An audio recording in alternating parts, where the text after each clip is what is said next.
you're probably noticing a pattern. Each of these verbs isn't just replacing a simple word. It's adding a layer of precision and professionalism to your speech that basic vocabulary simply can't achieve.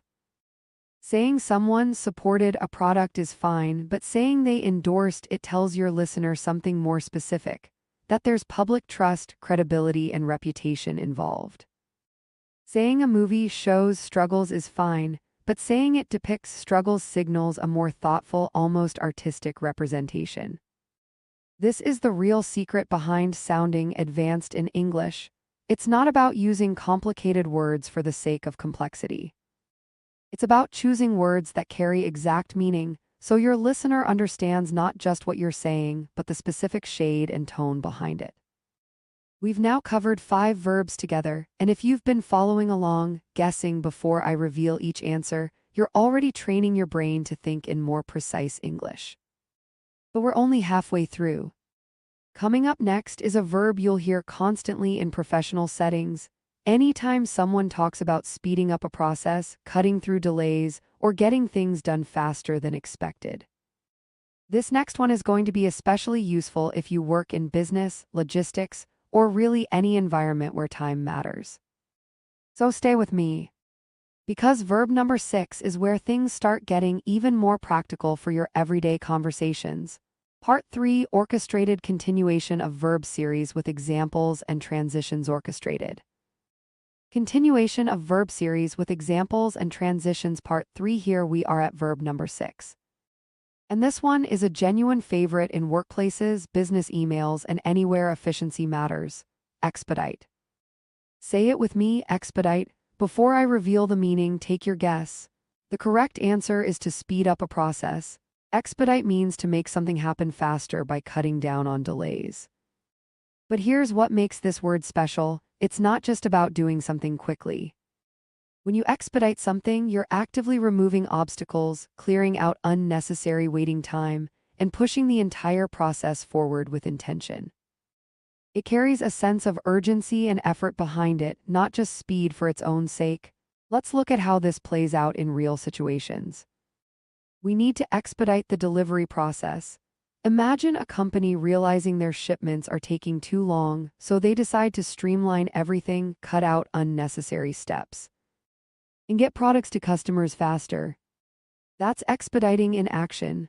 Here's another one, this time a request you might make yourself. Can you please expedite my passport application?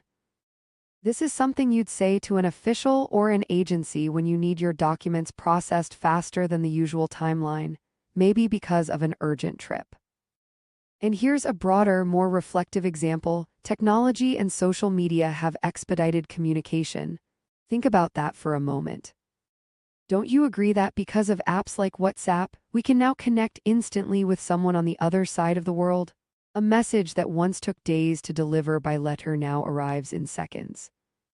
That's a perfect real-world illustration of expediting. Technology didn't just make communication possible. It made it dramatically faster, removing all the old barriers of distance and time. Now let's move to verb number 7, which is hinder. What do you think this word means? The correct answer is to block or slow something down. Here's an important nuance to understand about hinder. When something hinders you, it doesn't necessarily stop you completely. Instead, it creates obstacles, causes delays, or simply makes things more difficult than they should be.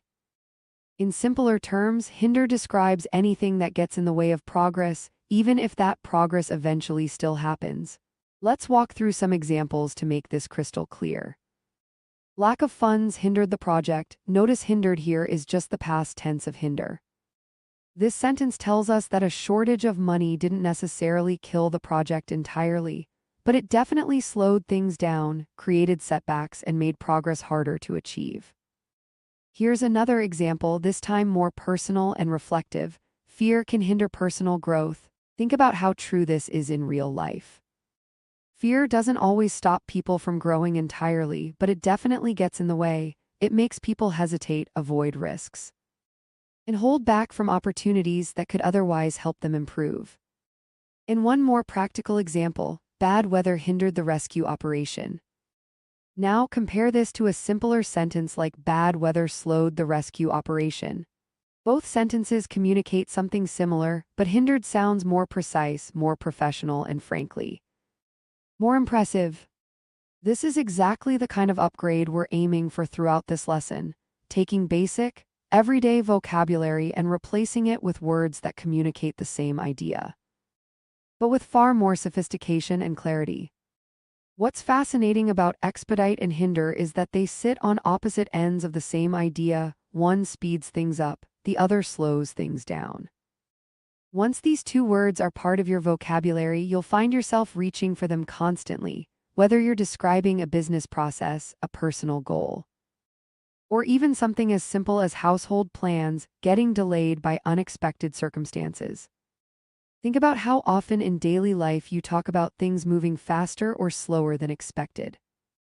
Maybe your work project is being expedited because a deadline moved up, or maybe your plans are being hindered by traffic, weather, or a lack of resources. These aren't rare, obscure situations. They're things you probably talk about every single day, which is exactly why these two verbs are so valuable. They're not decorative vocabulary you memorize and forget. They're practical tools that fit naturally into conversations you're already having. At this point, we've covered 6 verbs together, and I hope you're noticing how each one adds a distinct shade of meaning that simpler words just can't capture. Withstand shows strength under pressure. Articulate shows clarity in expression.